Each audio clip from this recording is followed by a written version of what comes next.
Hi, I'm Mark Gaylor. I'm a Sony Global Imaging Ambassador.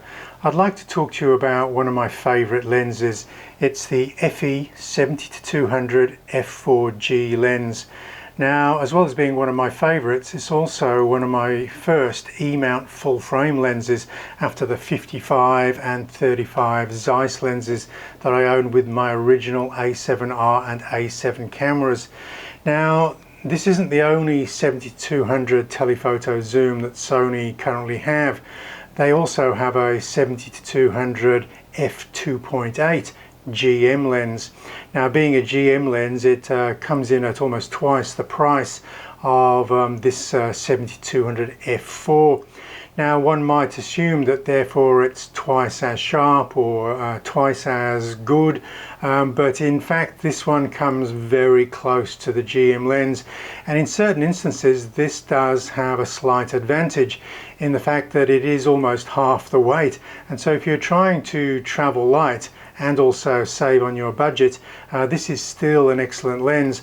Now, these lenses have been independently tested by DxOMark, and this one comes in very close to the 70-200 f2.8 GM lens, and also the 100-400 GM lens that I have here. So the question is, if money wasn't an issue for you, would you go out for that 2.8? And so I just want to address some of those issues. Okay, so let's just remove the lens hood there. Now you'll see the controls on this 70-200 f4, they're basically all there. We have the AFMF button, we have the focus limiting scale, we have the steady shot options, and the mode 1 and 2 are pretty much identical to the GM lens. Basically what we're losing is just that one aperture. Now, some people will go for that extra aperture because they really want that shallow depth of field. But I have to say, at some of the telephoto zooms, say in between like the 100 and 200 end, if your background is sufficiently far from your subject, you're going to get plenty of bokeh. Now, with the 70-200, when you're comparing features such as minimum focusing distance, they're going to be very close. They're about 1 meter, 3 feet or so.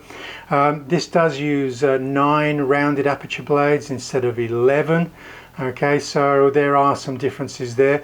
But having said that, it does stack up really well with well, just a shade behind the 2.8 GM, which is probably why I still own it after all of these years, is when I need to travel light and I don't need the reach of my 100-400 GM, I will pack the 70-200.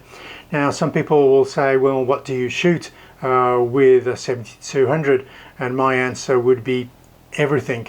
I'm going to show you examples of portraits, landscapes, action, wildlife. There isn't, this lens isn't restricted to shooting just one thing.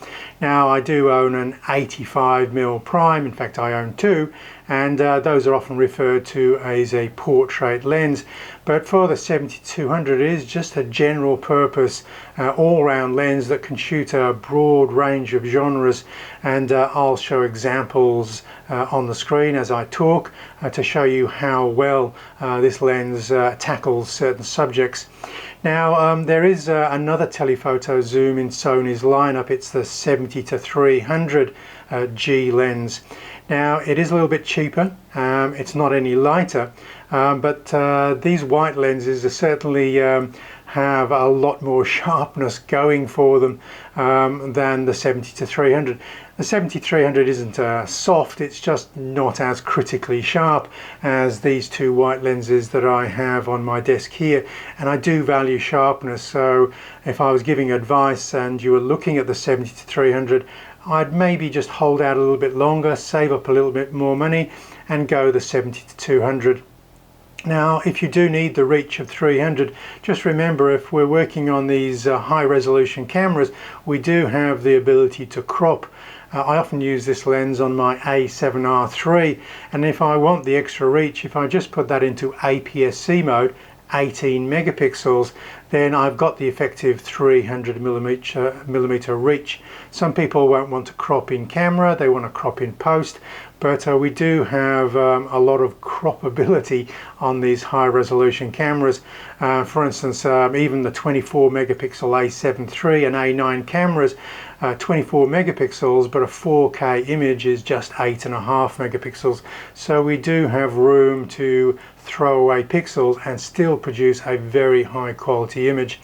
Now, some people will want to have that extra reach, and they'll say, okay, so maybe I'll go the 70-200 and buy a teleconverter. Now I have the 1.4 teleconverter here.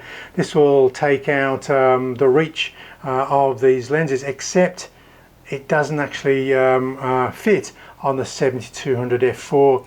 This will work with the 70-200 GM and the 100-400 GM, but you can't attach it to the 70-200, so you are sort of locked in to that 200 millimeter reach plus cropping factor.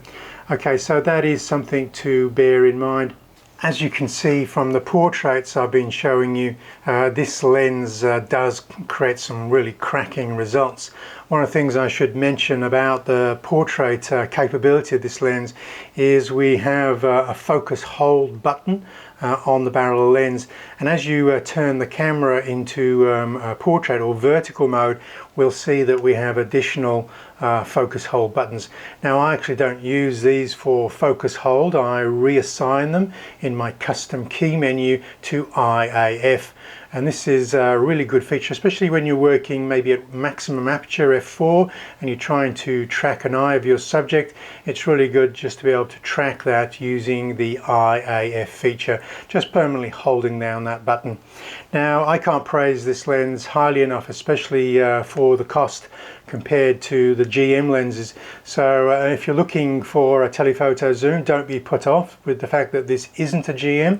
I would certainly give this one a view, and you don't have to take my word for it. Just head over to DxOMark, just filter the lens results by Sony and zoom lenses, and you'll see this one is in very good company. In the top 4 zooms, 3 of which are GM lenses, this makes a welcome appearance. So I'm Mark Gaylor, Sony Global Imaging Ambassador. I'll catch you online next time.